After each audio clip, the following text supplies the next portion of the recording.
नमस्कार, स्वागत है आपका 99 न्यूज में और इस वक्त आपके साथ मैं हूं दीपाली। उत्तर प्रदेश में सीएम योगी आदित्यनाथ ने तमाम प्रयास के बाद भी महिला, बेटी तथा बच्चियों के खिलाफ अपराध रुकने का नाम नहीं ले रहा है। ताजा मामला गोंडा का है, जहां पर सोमवार रात सोते समय 3 दलित बेटियों पर तेजाब फेंका गया। तीनों झुलस गई हैं, इनमें एक गंभीर रूप से घायल है।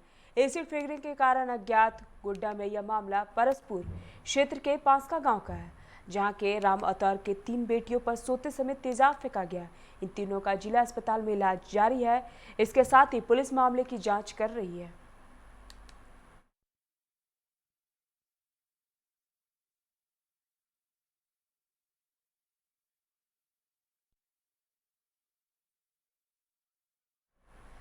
हाथरस जिले के बहुचर्चित बलगड़ी मामले को सीबीआई ने रविवार को ही टेक ओवर करते ही छानबीन शुरू कर दी है। हाथरस के बुलगड़ी गांव के केस की जांच सीबीआई ने काफी तेज कर दी है। सीबीआई टीम मंगलवार को दिन में करीब 11 बजे घटना स्थल पर पहुंचे। यह स्थान पीड़िता के घर के करीब 500 मीटर दूर है। इसी खेत में 14 सितंबर को युवती पर हमला किया गया था। यह घटना स्थल पर लोगों को रोकने के लिए पुलिस तैनात है। सीबीआई की टीम के साथ पीड़िता का भाई भी मौजूद है। टीम 6 गाड़ी में पहुंचे हैं। इस टीम में 15 अधिकारी हैं। घटनास्थल पर सबूत एकत्रित किए जा रहे हैं।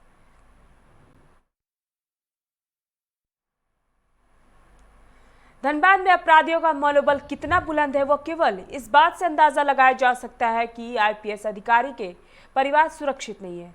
प्रशासनिक अधिकारियों के घर भी चोरी हो जा रही है। सोमवार की रात शहर के वीआईपी क्षेत्र डीडीसी आवास के पीछे एक आईपीएस और एक डॉक्टर के घरों को अपराधियों ने निशाना बनाकर लाखों की चोरी की घटना को अंजाम दिया है। हालांकि सूचना के बाद पुलिस घटनास्थल पर पहुंचकर जांच में जुट गई है। सीआईएसएफ का खोजी कुत्ता भी बुलाया गया है। बताया जाता है कि जिनके घर चोरी हुई है, उस घर के कई सदस्य आईएएस और आईपीएस है, जो देश के अलग अलग राज्यों में सेवा दे रहे हैं। रविवार की देर रात जोड़ापोखर थाना क्षेत्र में एक इंजीनियर के घर में हथियार के बल पर डाका का केस में अभी पुलिस जांच शुरू भी नहीं की थी। इससे पहले अपराधियों ने रविवार की देर रात जोड़ापोखर थाना क्षेत्र में एक इंजीनियर के घर में हथियार के बल पर लाखों की लूट को अंजाम दिया है। क्या था प्राथमिक द्वारा यहाँ एक गार्ड को बंधक बना करके घर में कपड़े को उलट पुलट करके लूट का प्रयास किया गया। हम लोग देख रहे हैं इसमें क्या कार्रवाई बनती है, लीगल एक्शन जो होता है। डॉग स्क्वाड टीम बुला लिया और एफएसएल की टीम आया हुआ है, वो अपना वर्क कर रहा है। इसमें हम लोग वर्क करके जो संदिग्ध है जिसमें शामिल है उसका हम लोग कर रहे हैं। कितने की संख्या में थे सर? अब ये जब इसका FIR ड्राफ्ट होगा उसके बाद हम लोग सही बता पाएंगे कि इसमें क्या क्या हुआ है। झरिया के सुदामडी थाना क्षेत्र अंतर्गत पाथरडी मोहन बाजार निवासी ठेका कर्मी संजय कुमार शर्मा से लगभग 1 लाख रुपए ठगी का मामला प्रकाश में आया है, जिसकी शिकायत भुक्तभोगी ने शनिवार को धनबाद साइबर थाना में मामला दर्ज कराया है। संजय कुमार ने बताया कि शनिवार को उनके मोबाइल नंबर पर 9 बजे एक अनजान फोन आया और कहा कि आपका फोन में कोई ऑफर नहीं मिल रहा है। ऑफर पाने के लिए एक ऐप डाउनलोड करना होगा, जिसके बाद आपके मोबाइल पर मैसेज के जरिए सारे ऑफर मिलते रहेंगे। वही ऐप का नाम है एनीडेक्स रिमोट कंट्रोल है। मैंने अपने फ़ोन पर जैसे ही उक्त ऐप को इंस्टॉल किया, फिर उसके बाद मेरे SBI खाता से बारी बारी 4 बार में 99,912 रुपये राशि की निकासी कर ली गई, जिसके बाद संजय ने चासनाला SBI शाखा व साइबर थाने को सूचना दी। पुलिस मामले की जांच कर रही है। एप्स आया था, उसको मैंने लोड किया, जिसके जरिए वो सारा पैसा का गबन हुआ हमारा अकाउंट से। कौन सा ऐप था? और एनीडेक्स रिमोट कंट्रोल।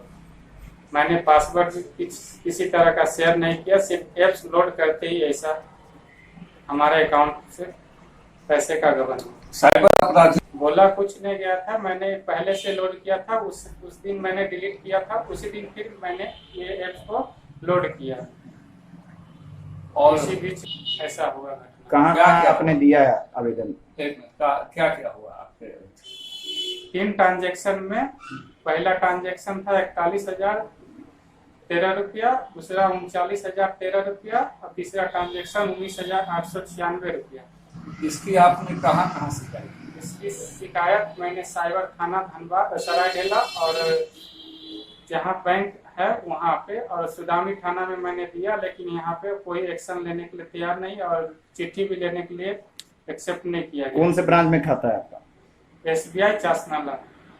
क्या मैनेजर बोले वहाँ पे? वहाँ पे बोले कि तुम्हारे गलती के कारण हुआ, मैं इसको कोई देख रेख नहीं कर सकता। झरिया और सिंदरी के स्थानीय बेरोजगारों को रोजगार दिलाने के लिए टाइगर फोर्स के जिला अध्यक्ष धर्मजीत सिंह ने एससीसी और HURL के विरोध मोर्चा खोल दिया है। इसे लेकर मंगलवार को एससीसी कैंपस मैदान में एक सभा का आयोजन किया गया, जहां सैकड़ों की संख्या में स्थानीय ग्रामीण और महिलाएं भी मौजूद थी। इस मौके पर विधायक डुल्लू महतो ने कहा कि एससीसी के द्वारा लगातार स्थानीय मजदूरों एवं ग्रामीणों को उनके हक से वंचित किया जा रहा है, जो कतई बर्दाश्त नहीं किया जाएगा। स्थानीय लोगों को रोजगार देना होगा।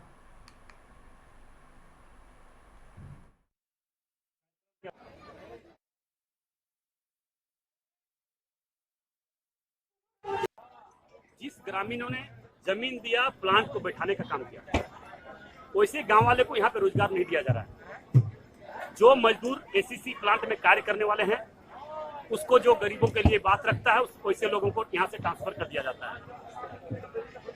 और कुछ दलाल लोग हैं एससीसी प्लांट में, एससीसी प्लांट द्वारा दलाल को रखा गया है, उस दलाल के माध्यम से यहाँ पे काम करवाना के प्रयास कर रहा है।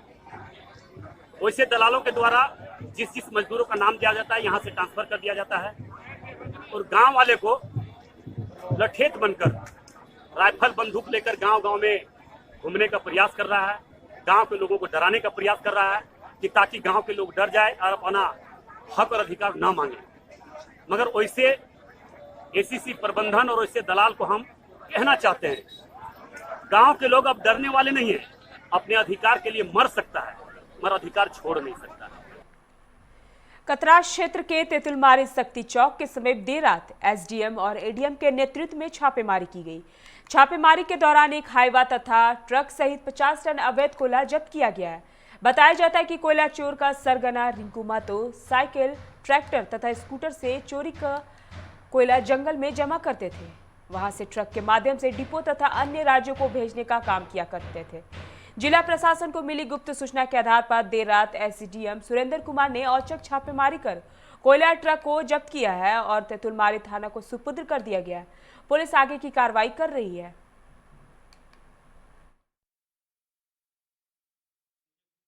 थी अपने तेतुलमारी थाना में कि कुछ बड़े लेवल पे कोयले की तस्करी की जा रही है। जब सूचना पोस्ट हो गई तो मैं और एडीएम सर काफ़ी पहले भी हम लोग इस चीज़ की चर्चा किया करते थे कि सर यहाँ पे बड़ा नेक्सस है जिसको हम लोग को तोड़ना है और इस बार की डिस्ट्रिक्ट एडमिनिस्ट्रेशन की ये सोच रही है कि इसको हम लोग जितना मिनिमाइज़ कर सकते हैं उतना मिनिमाइज़ करें। तो उसी के आलोक में हम लोगों ने लगभग 12-1 बजे वेट किया अपनी फोर्स के साथ। तो वहाँ पे कोयला को पाया, ट्रक पाया।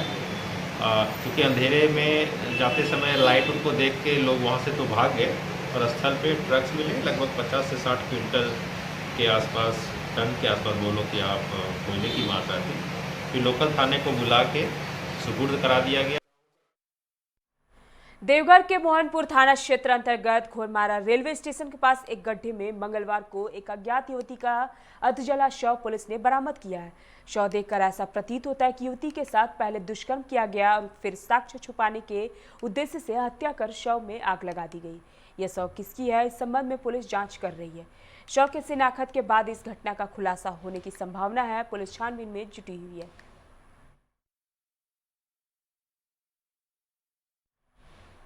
कटिहार जिले के बारसोई अनुमंडल के आबादपुर थाना क्षेत्र स्थित शिवानंदपुर गांव में अचानक आग लग जाने से उसमें बुरी तरह से झुलसकर 3 बच्चों सहित एक महिला की जिंदा जलकर मौत हो गई।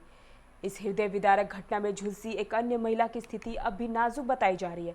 उसे बेहतर इलाज के लिए सदर अस्पताल रेफर कर दिया गया है।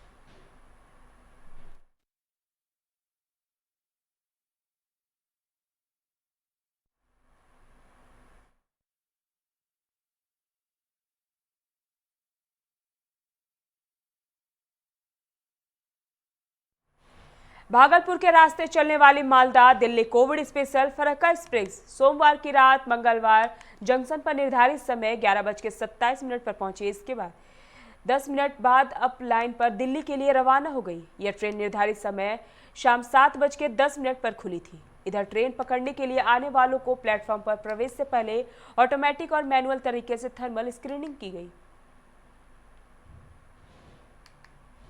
दानापुर नगर परिषद, खगौल नगर परिषद व दानापुर सैन्य छावनी परिषद को समेटे दानापुर विधानसभा सीट पर अनियंत्रित विकास ही सबसे बड़ी परेशानी है। शहर से सटे इस नगरीय क्षेत्र ने विकास के मामले में काफी प्रगति कर रहा है। कई मामलों में यह राजधानी को भी मात दे रहा है, लेकिन यही इस क्षेत्र के लिए बड़ी मुसीबत भी बनता जा रहा है।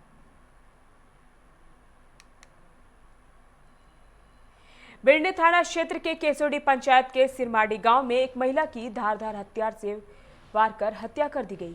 घटना सोमवार की देर रात की बताई जा रही है। घर से बाहर गई महिला पर हमला कर दिया गया था। वह किसी तरह घर के दरवाजे तक पहुंची और गिर गई।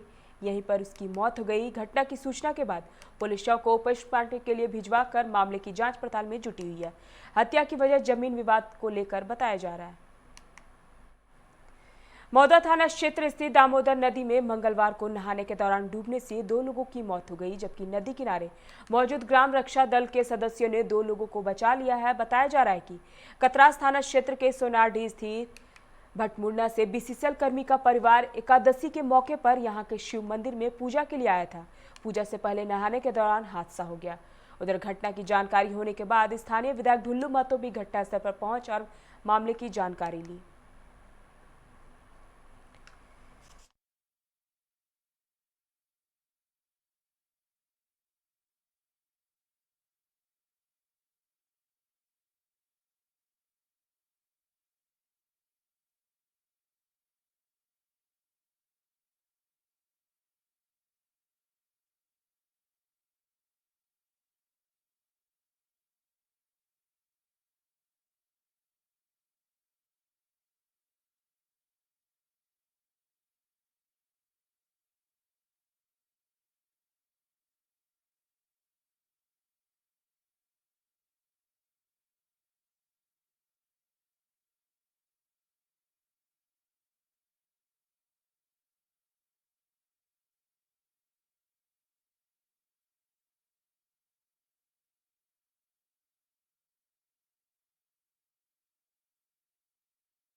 राज्य में कोरोना संक्रमित मरीजों की संख्या बढ़कर 93,000 के पार पहुंच गई है। अब तक राज्य में 93,035 कोरोना संक्रमित मरीज मिले हैं।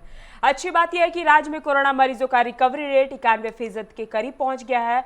अब तक राज्य में मिले कुल संक्रमित मरीजों में से 90.78% यानी 84,210 मरीज स्वस्थ होकर घर लौट चुके हैं। वहीं अब तक 830 मरीजों की मौत हो चुकी है। राज्य के विभिन्न कोविड सेंटर्स में अब 7,776 एक्टिव केस रह गए, जिनका इलाज जारी है। पूर्व मुख्यमंत्री रघुवर दास का रांची जाने के क्रम में मौदा मोर्चे पर भाजपा मौदा मंडल के कार्यकर्ताओं ने फूलमाला पहनाकर स्वागत किया।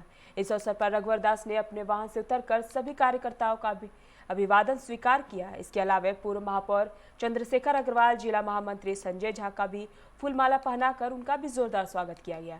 कार्यकर्ताओं ने क्षेत्र के समस्याओं से रघुवर दास को अवगत कराया। श्री दास ने शीघ्र निष्पादन करवाने का आश्वासन दिया।